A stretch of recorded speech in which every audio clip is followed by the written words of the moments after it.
The Innocents Abroad by Mark Twain. Chapter 23. The Venetian gondola is as free and graceful in its gliding movement as a serpent. It is 20 or 30 feet long, and is narrow and deep like a canoe. Its sharp bow and stern sweep upward from the water like the horns of a crescent, with the abruptness of the curve slightly modified. The bow is ornamented with a steel comb with a battle-axe attachment, which threatens to cut passing boats in two occasionally, but never does. The gondola is painted black because, in the zenith of Venetian magnificence, the gondolas became too gorgeous altogether, and the Senate decreed that all such display must cease, and the solemn, unembellished black be substituted. If the truth were known, it would doubtless appear that rich plebeians grew too prominent in their affectation of patrician show on the Grand Canal, and required a wholesome snubbing. Reverence for the hallowed past and its traditions keeps the dismal fashion in force now that the compulsion exists no longer. So let it remain. It is the color of mourning. Venice mourns. The stern of the boat is decked over, and the gondolier stands there. He uses a single oar, a long blade, of course, for he stands nearly erect. A wooden peg, 1.5 feet high, with two slight crooks or curves in one side of it and one in the other, projects above the starboard gunwale. Against that peg the gondolier takes a purchase with his oar, changing it at intervals to the other side of the peg, or dropping it into another of the crooks, as the steering of the craft may demand. And how in the world he can back and fill, shoot straight ahead, or flirt suddenly around the corner, and make the oar stay in those insignificant notches, is a problem to me and a never-diminishing matter of interest. I am afraid I study the gondolier's marvelous skill more often than I do the sculptured palaces we glide among. He cuts a corner so closely now and then, or misses another gondola by such an imperceptible hairbreadth, that I feel myself scrooching, as the children say, just as one does when a buggy wheel grazes his elbow. But he makes all his calculations with the nicest precision, and goes darting in and out among a Broadway confusion of busy craft with the easy confidence of the educated hackman. He never makes a mistake. Sometimes we go flying down the great canals at such a gait that we can get only the merest glimpses into front doors, and again in obscure alleys in the suburbs we put on a solemnity suited to the silence, the mildew, the stagnant waters, the clinging weeds, the deserted houses, and the general lifelessness of the place, and move to the spirit of grave meditation. The gondolier is a picturesque rascal, for all he wears no satin harness, no plumed bonnet, no silken tights. His attitude is stately, he is lithe and supple, all his movements are full of grace. When his long canoe and his fine figure, towering from its high perch on the stern, are cut against the evening sky, they make a picture that is very novel and striking to a foreign eye. We sit in the cushioned carriage body of a cabin, with the curtains drawn, and smoke, or read, or look out upon the passing boats, the houses, the bridges, the people, and enjoy ourselves much more than we could in a buggy, jolting over our cobblestone pavements at home. This is the gentlest, pleasantest locomotion we have ever known.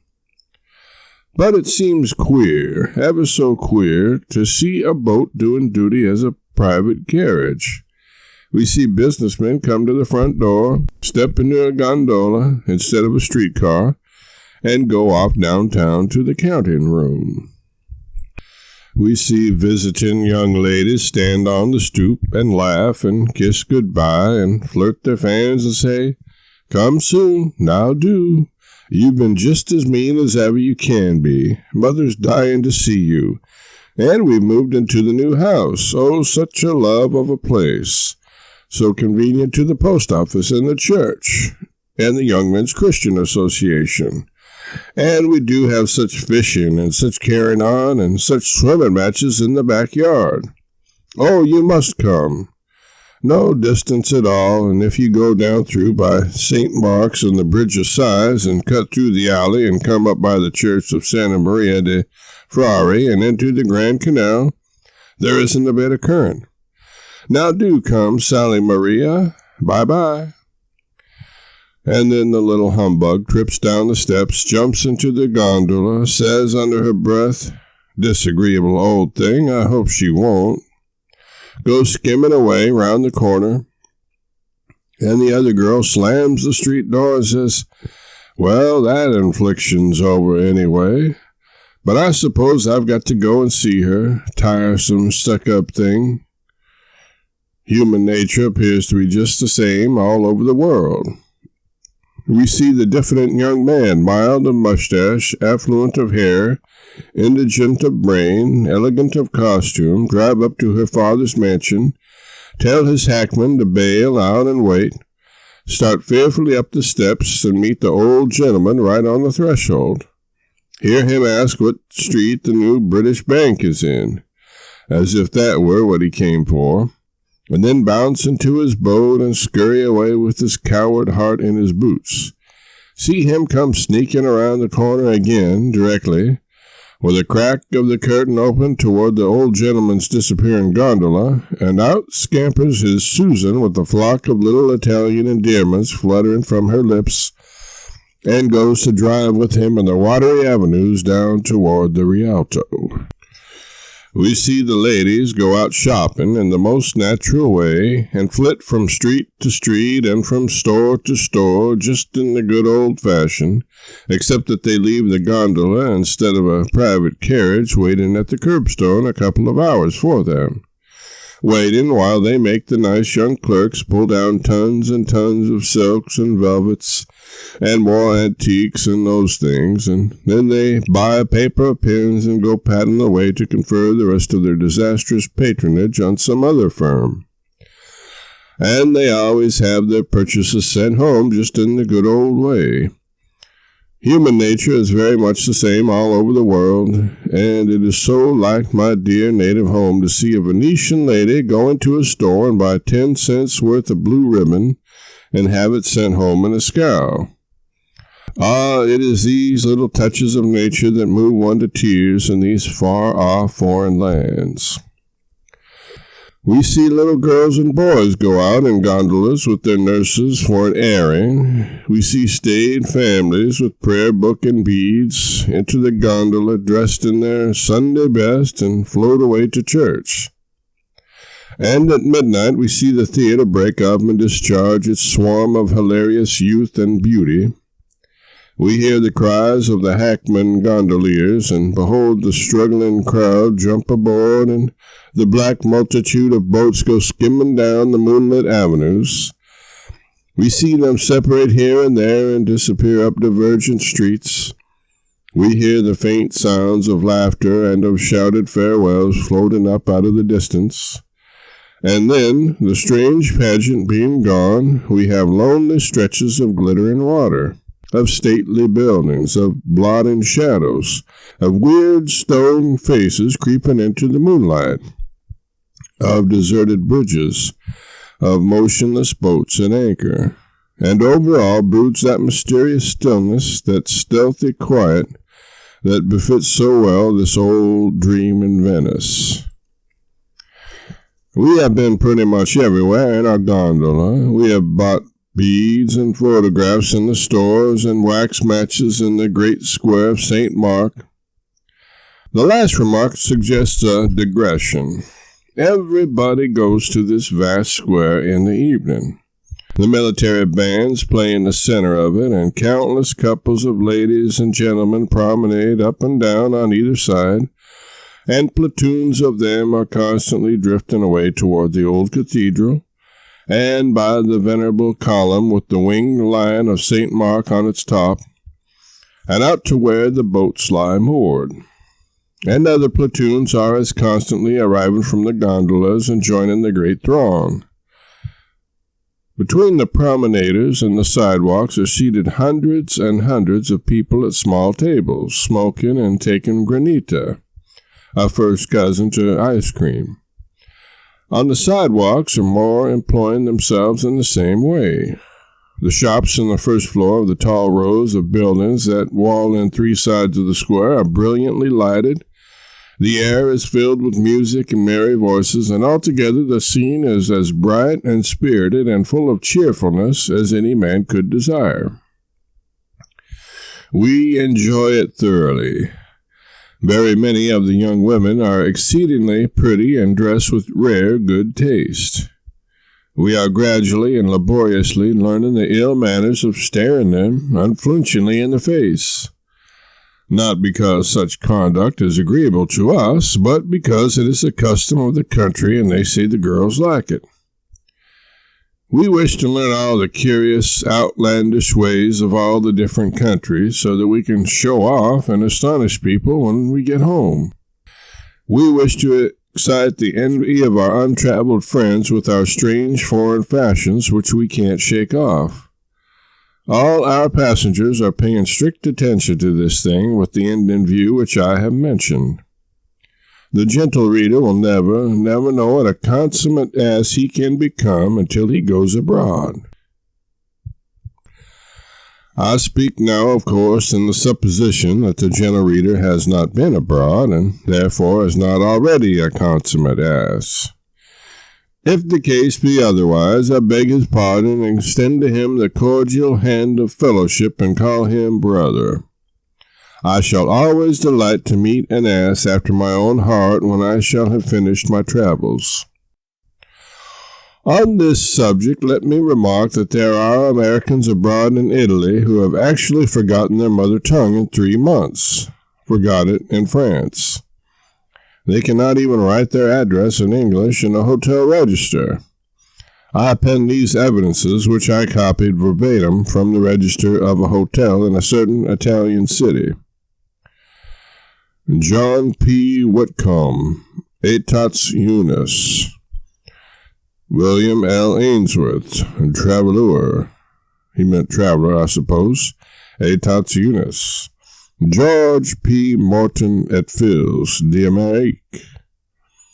Lloyd B. Williams et Trois Amis, Via de Boston, Amérique. J. Ellsworth Baker, Tour de Suite de France, Place de Naissance Amérique, and Destination La Grande Bretagne. I love this sort of people. A lady passenger of ours tells us of a fellow citizen of hers who spent 8 weeks in Paris and then returned home and addressed his dearest old bosom friend Herbert as Mr. Airbear.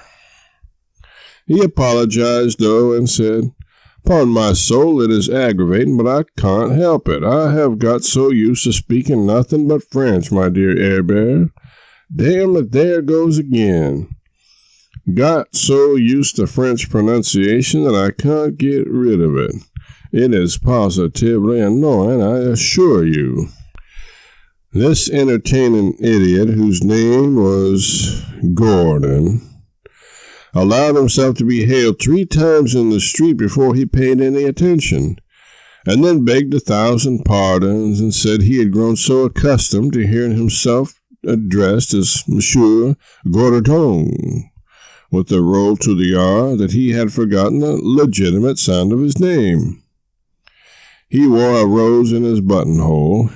He gave the French salutation, 2 flips of the hand in front of the face. He called Paris, Paris in ordinary English conversation. He carried envelopes bearing foreign postmarks protruding from his breast pocket. He cultivated a mustache and imperial, and did what else he could to suggest to the beholder his pet fancy that he resembled Louis Napoleon, and in the spirit of thankfulness which is entirely unaccountable, considering the slim foundation there was for it, he praised his Maker that he was as he was, and went on enjoying his little life just the same as if he really had been deliberately designed and erected by the great architect of the universe. Think of our Whitcombs and our Ainsworths and our Williamses writing themselves down in dilapidated French and foreign hotel registers. We laugh at Englishmen when we are at home for sticking so sturdily to their national ways and customs, but we look back upon it from abroad very forgivingly.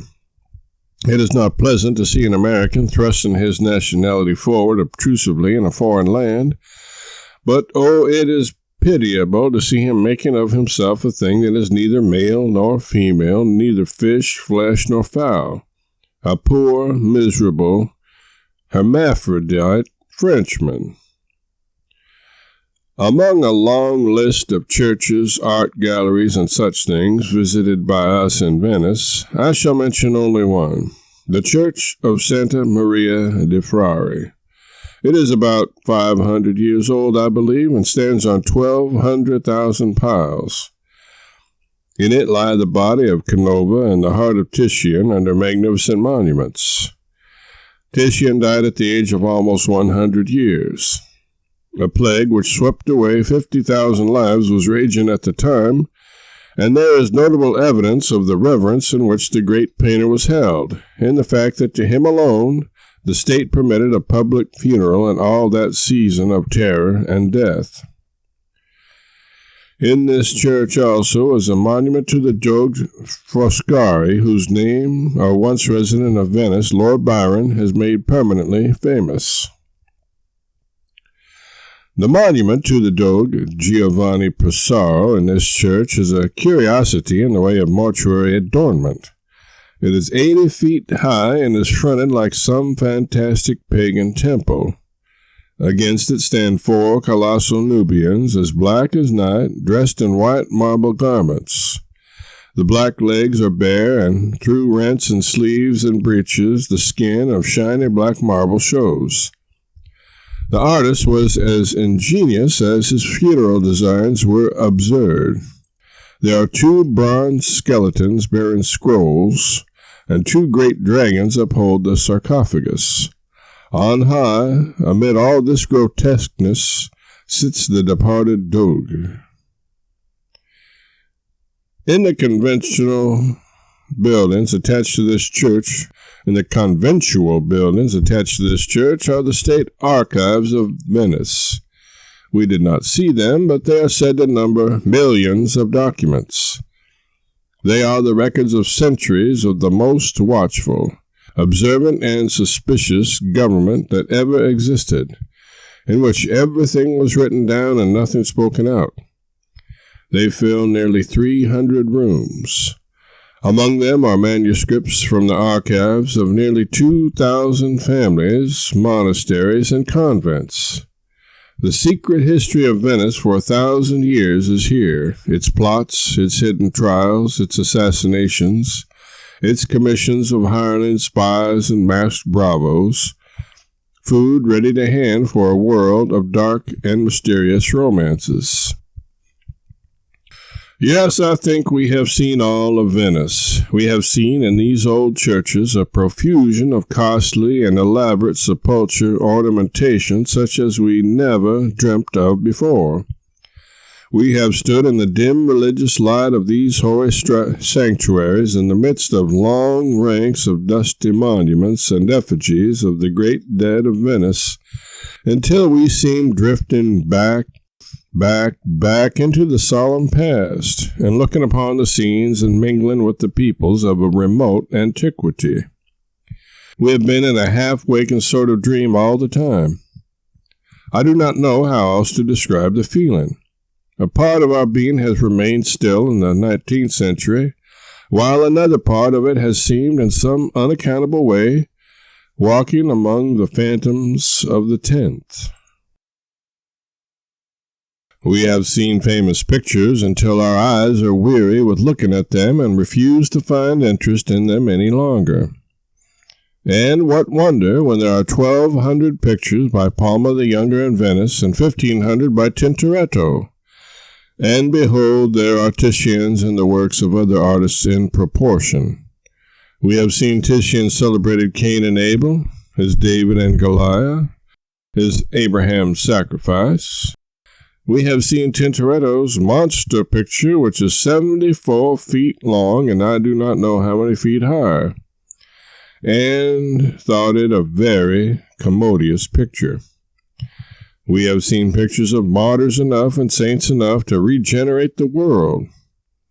I ought not to confess it, but still, since one has no opportunity in America to acquire a critical judgment in art, and since I could not hope to become educated in it in Europe in a few short weeks, I may therefore as well acknowledge with such apologies as may be due, that to me it seemed that when I had seen one of these martyrs I had seen them all. They all have a marked family resemblance to each other. They dress alike in coarse monkish robes and sandals. They are all bald-headed. They all stand in about the same attitude, and without exception they are gazing heavenward, with countenances which the Ainsworths, the Mortons, and the Williamses at Phil's inform me are full of expression. To me, there is nothing tangible about these imaginary portraits, nothing that I can grasp and take a living interest in. If great Titian had only been gifted with prophecy, and had skipped a martyr and gone over to England and painted a portrait of Shakespeare, even as a youth, which we could all have confidence in now, the world down to the latest generations would have forgiven him the lost martyr and the rescued seer. I think posterity could have spared one more martyr for that sake of a great historical picture of Titian's time and painted by his brush, such as Columbus returning in change from the discovery of a world, for instance. The old masters did paint some Venetian historical pictures, and these we did not tire of looking at, notwithstanding representations of the formal introduction of defunct doges to the Virgin Mary and regions beyond the clouds clashed rather harshly with the proprieties, it seemed to us. But humble as we are and unpretending in the matter of art, our researches among the painted monks and martyrs have not been wholly in vain. We have striven hard to learn. We have had some success. We have mastered some things, possibly of trifling import in the eyes of the learned, but to us they give pleasure, and we take as much pride in our little acquirements as do others who have learned far more, and we love to display them full as well. When we see a monk going about with a lion and looking tranquilly up to heaven, we know that this is St. Mark. When we see a monk with a book and a pen, looking tranquilly up to heaven, trying to think of a word, we know that that is St. Matthew. When we see a monk sitting on a rock, looking tranquilly up to heaven, with a human skull beside him, and without other baggage, we know that that is St. Jerome. Because we know that he always went flying light in the matter of baggage. When we see a party looking tranquilly up to heaven, unconscious that his body is shot through and through with arrows, we know that that is St. Sebastian. When we see other monks looking tranquilly up to heaven but having no trademark, we always ask who those parties are. We do this because we humbly wish to learn. We have seen 13,000 St. Jeromes and 22,000 St. Marks and 16,000 St. Matthews and 60,000 St. Sebastians and 4 millions of assorted monks, undesignated, and we feel encouraged to believe that when we have seen some more of these various pictures and had a larger experience, we shall begin to take an absorbent interest in them like our cultivated countrymen from Amerique. Now, it does give me real pain to speak in this almost unappreciative way of the old masters and their martyrs, because good friends of mine in the ship, friends who do thoroughly and conscientiously appreciate them and are in every way competent to discriminate between good pictures and inferior ones, have urged me for my own sake not to make public the fact that I lack this appreciation and this critical discrimination myself. I believe that what I have written and may still write about pictures will give them pain, and I am honestly sorry for it. I even promised that I would hide my uncouth sentiments in my own breast. But, alas, I never could keep a promise. I do not blame myself for this weakness, because the fault must lie in my physical organization. It is likely that such a very liberal amount of space was given to the organ which enables me to make promises, that the organ which should enable me to keep them was crowded out. But I grieve not. I like no halfway things. I had rather have one faculty nobly developed than two faculties of mere ordinary capacity. I certainly meant to keep that promise, but I find I cannot do it. It is impossible to travel through Italy without speaking of pictures. And can I see them through others' eyes? If I did not so delight in the grand pictures that are spread before me every day of my life by that monarch of all the old masters, nature, I should come to believe sometimes that I had in me no appreciation of the beautiful whatsoever. It seems to me that whenever I glory to think that for once I have discovered an ancient painting that is beautiful and worthy of all praise, the pleasure it gives me is an infallible proof that it is not a beautiful picture and not in any wise worthy of commendation. This very thing has occurred more times than I can mention in Venice. In every single instance, the guide has crushed out my swelling enthusiasm with the remark, "It is nothing. It is of the Renaissance." I did not know what in the mischief the Renaissance was, and so always I had to simply say, "Ah, so it is. I had not observed it before." I could not bear to be ignorant before a cultivated Negro, the offspring of a South Carolina slave. But it occurred too often for even my self-complacency. Did that exasperate? Is it nothing? "It is nothing. It is of the Renaissance," I said at last. "Who is this Renaissance? Where did he come from? Who gave him permission to cram the Republic with his execrable daubs?" We learned then that Renaissance was not a man, that Renaissance was a term used to signify what was at best but an imperfect rejuvenation of art. The guide said that after Titian's time and the time of the other great names we had grown so familiar with, high art declined. Then it partially rose again. An inferior sort of painter sprang up, and these shabby pictures were the work of their hands. Then I said, in my heat, that I wished to goodness high art had declined 500 years sooner. The Renaissance pictures suit me very well, though sooth to say its school were too much given to painting real men and did not indulge enough in martyrs. The guide I have spoken of is the only one we have had yet who knew anything. He was born in South Carolina of slave parents.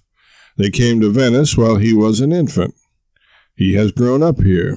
He is well educated. He reads, writes, and speaks English, Italian, Spanish, and French with perfect facility. Is a worshipper of art and thoroughly conversant with it. Knows the history of Venice by heart, and never tires of talking of her illustrious career. He dresses better than any of us, I think, and is daintily polite. Negroes are deemed as good as white people in Venice, and so this man feels no desire to go back to his native land. His judgment is correct. I have had another shave. I was writing in our front room this afternoon and trying hard to keep my attention on my work and refrain from looking out upon the canal. I was resisting the soft influences of the climate as well as I could, and endeavoring to overcome the desire to be indolent and happy. The boys sent for a barber. They asked me if I would be shaved. I reminded them of my tortures in Genoa, Milan, Como, of my declaration that I would suffer no more on Italian soil. I said, "Not any for me, if you please." I rode on. The barber began on the doctor. I heard him say, "Dan, this is the easiest shave I have had since we left the ship." he said again presently. Why, Dan, a man could go to sleep with this man shaving him. Dan took the chair. Then he said, Why, this is Titian. This is one of the old masters. I wrote on. Directly Dan said, Doctor, it is perfect luxury. The ship's barber isn't anything to him. My rough beard was distressing me beyond measure. The barber was rolling up his apparatus. The temptation was too strong. I said, Hold on, please. Shave me also. I sat down in the chair and closed my eyes.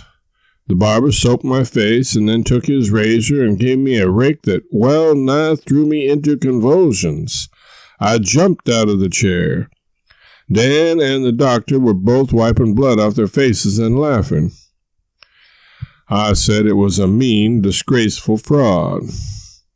They said that the misery of this shave had gone so far beyond anything they had ever experienced before that they could not bear the idea of losing such a chance of hearing a cordial opinion from me on the subject. It was shameful, but there was no help for it. The skinning was begun and had to be finished. The tears flowed with every rake, and so did the fervent execrations.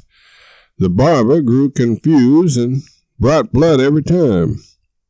I think the boys enjoyed it better than anything they have seen or heard since they left home. We have seen the Campanile and Byron's house and Balby's, the geographer, and the palaces of all the ancient dukes and doges of Venice, and we have seen their effeminate descendants airing their nobility in fashionable French attire in the grand square of St. Mark, and eating ices and drinking cheap wines, instead of wearing gallant coats of mail and destroying fleets and armies as their great ancestors did in the days of Venetian glory. We have seen no bravos with poisoned stilettos, no masks, no wild carnival, but we have seen the ancient pride of Venice, the grim bronze horses that figure in 1,000 legends. Venice may well cherish them, for they are the only horses she ever had. It is said there are hundreds of people in this curious city who never have seen a living horse in their lives. It is entirely true, no doubt. And so, having satisfied ourselves, we depart tomorrow and leave the venerable Queen of the Republics to summon her vanished ships and marshal her shadowy armies, and know again in dreams the pride of her old renown.